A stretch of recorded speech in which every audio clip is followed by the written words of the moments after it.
Hi, I'm Ross and you're watching Natural Aesthetics, the YouTube channel dedicated to true drug-free bodybuilding. This is a Q&A video, so I'll be spending a little bit of time answering some questions left for me in the community section, which is here. So check that out. I upload pictures, polls, and you'll be able to see when I plan to do another Q&A as well. So any questions you may have, you can just leave them in the comment section of that post. So check that out.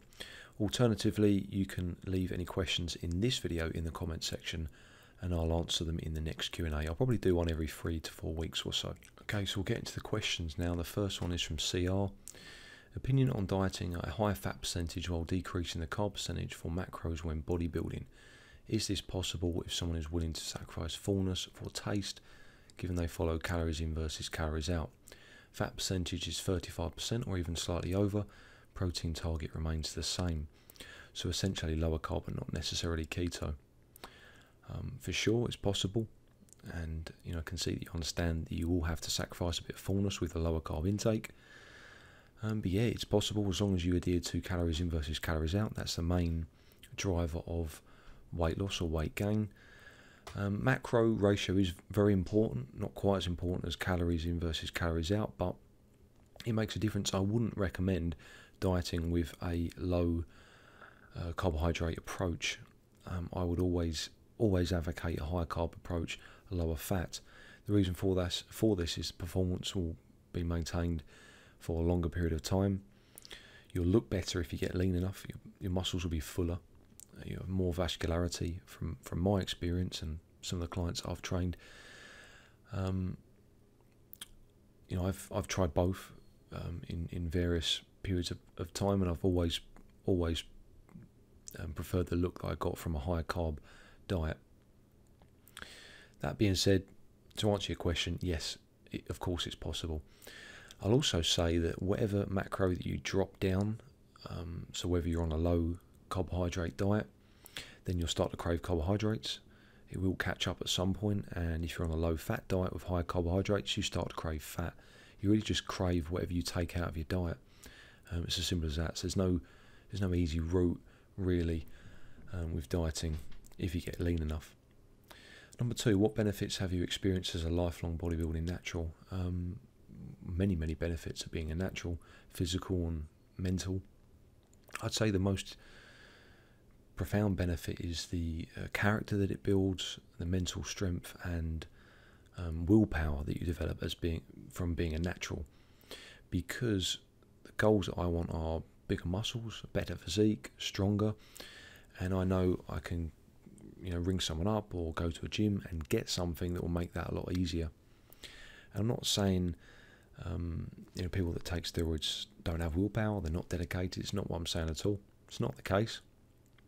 But there's a lot to be said of denying something that makes your goals easier to achieve, and it takes a lot of mental strength to be able to do that, and develops great character and willpower. So I'd say that's the biggest benefit for me. You really learn to avoid temptation, which can carry over to many aspects of your life. So Brian Cruz asks, how did you get into bodybuilding? Really into sport all my life as a kid.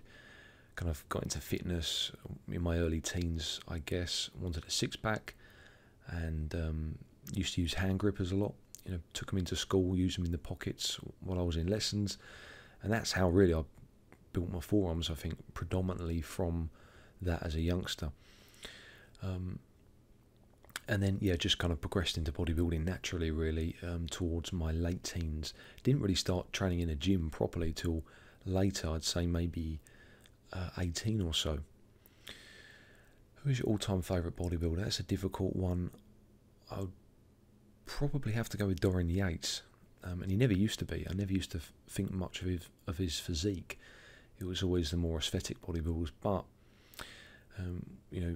now as a more learned trainer, I can see what the fuss was about with his physique. In the 90s, he was just unmatched, completely unmatched, unrivaled in the mass department, conditioning, and I can see why he got so many Sandals, and I'm sure he would have won more had he not got injured. Just out-muscled everyone else on that stage. I also like his mentality and his training style. I enjoy that personally. I enjoy his motivation and kind of thought processes behind his work ethic. He's quite a good guy to look up to. People mistake their genetic potential for basically a slowdown of gains. It's not easy anymore. It's very, very difficult, and you really have to think carefully about your training and your nutrition and your recovery to see any decent improvements. But there is no genetic potential, and it will never be reached by a natural bodybuilder. It's just not going to happen. There's always something more that you can do, but it will be so slight and so subtle that, you know, to an untrained eye, it may not appear to be substantial, you know, improvements over a period of time. But you know, believe me, you can still continue to improve your physique. For sure, I'm nowhere near it. There are naturals that are bigger than me, better than me, and I feel like I still can do a lot more to improve my physique. Absolutely. You know, I'd never say never with PEDs, but certainly not now, because I have so many goals that I want to achieve as a natural. Question number 4, are you married and have kids? How do you manage your time with family, work and training? No, not married. I have a girlfriend of 11 years. I have 2 stepkids and 2 step-grandkids that I'll consider my own, really, that I've been, you know, partly responsible for. How do you manage your time with family, work and training? Well, it's difficult. Not so much now after COVID, because I'm not as busy as I was, but pre-COVID it was very, very difficult and very busy with PT work, and that affected my training for sure. Training sessions were sometimes rushed, and, you know, went into training sessions feeling tired. Being a PT and making, you know, a decent sort of living is very difficult. We need to be very, very busy. And now, to be frank, you know, I'm enjoying my training more than ever, because I actually have time. I don't feel tired when I go into a session. You know, the body is recovering as it should be, which is very hard to do when you're doing, you know, vast amounts of training sessions with clients a week. What's your ultimate goal while you're training? To be one of the best natural bodybuilders in the UK. That's what I like to do, to prove to people, you know, what you can do as a pure natural, a lifetime natural. Do you use supplements?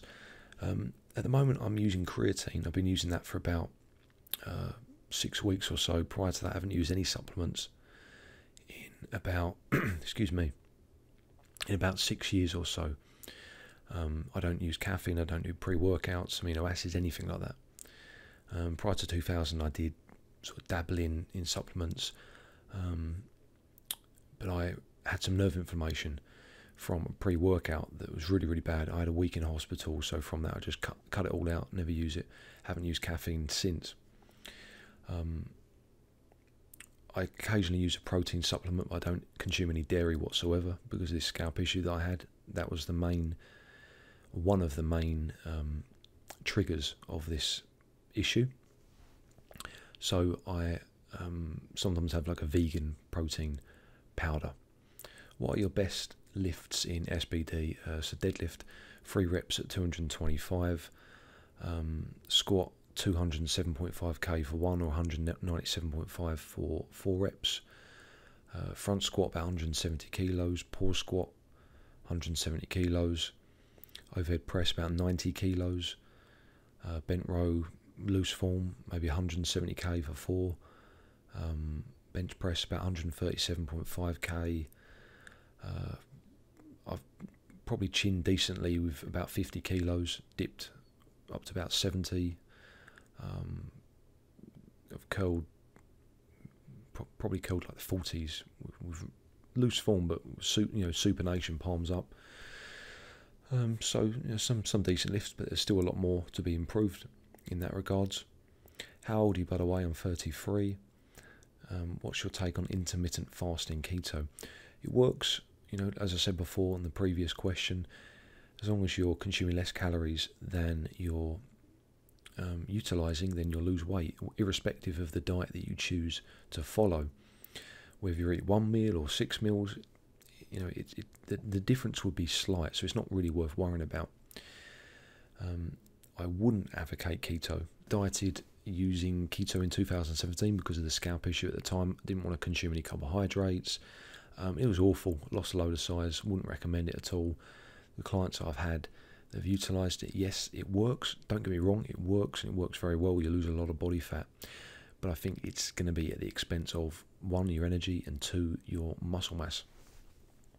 Andrew Walker: Ross, would love to hear your opinion on carb intake in regards to age, job and lifestyle, sedentary, active or slightly active. Plenty of natural bodybuilders I know take around 60% of their carb intake around their workout, pre and post, leaving 40% for the rest of the day. So 60% of the carb intake around the workout is all well and good, but it depends how much carbohydrate you're consuming on a daily basis. At the moment for myself, it's about 300 to 350 grams per day, so 60% of that would be, maybe 200 grams, which would be quite a lot to consume, in and around that window. So I'd kind of have to spread it around a little bit more, otherwise I'd just be too kind of sluggish, and my training session would not be that good. I don't like to eat too much prior to a session because I feel lazy. But yeah, if you're not having too much carbohydrate, then you could do that, and I would recommend that. I'd probably have more carbohydrates earlier on in the day, a few hours before a session, and then again a small amount prior to the session, but not too much that you feel sluggish and have problems digesting it. Maybe some simple sugars, and then I would consume carbohydrates after, for sure, with a good source of protein. I think people in general consume more carbohydrates than they realise. The problem is that in general people consume carbohydrates along with fat, and that's I think creates a bad rep for carbohydrates, because people don't realise that they're having the fat alongside the carbs. Carbohydrates are great. If you can keep your fat down, low to moderate levels, then you'll be surprised with how much you can consume and stay lean. Okay, Moscow's the Gallant: for a home gym setup, what's the next most useful piece of equipment after power rack with pull-up bar, adjustable bench, barbell? Okay, difficult question, that one. I'd say one of two things: a dumbbell rack or adjustable dumbbells. If you can get a good set of adjustable dumbbells that aren't too wide and aren't too cumbersome to lift, that's a good investment. If you get maybe a second-hand set of dumbbells, even if it's every 5k, it'd be pretty good. Say you could go with maybe 5 to 10, 15, 20, 25, 30, 35, 40. It's still going to be a fair amount of money, but that would be good. You need something where you can use one arm at a time, really, or either that or a dual cable setup, which allows for so many movements. Very, very versatile, so worth the money. I'd say it'd be a toss-up between those two, and realistically you're probably looking at about the same amount of money, probably more for the dumbbell kit. Depends on how many dumbbells you get. Patrick Starr: how long does it generally take to lose muscle mass if you stop training? As a natural, you'd be surprised how long you can go without losing muscle mass. I'd say you'd lose that kind of icing on the cake, if you will, that top layer, maybe 10%, quite quickly. You just wouldn't look quite as pumped, because you're not getting that kind of stimulus coming in on a regular basis. Maybe after 2.5 to 3 weeks, you would look perhaps in your eyes a little less impressive, but the average Joe probably wouldn't notice that. If someone saw you and then saw you again 2.5 weeks later, they probably wouldn't even notice it. I would say, to lose a substantial amount of muscle mass as a natural, you're probably going to have to look at 2 months or more, I'd say, and even then it would be quite slow. It's a difficult question to answer. If you can stay lean, then it will be less obvious, because you've got that kind of crisp conditioning, which leads the eye to believe that you're bigger than you actually are. Yeah, certainly longer than someone that takes steroids and then stops taking the steroids and then stops training.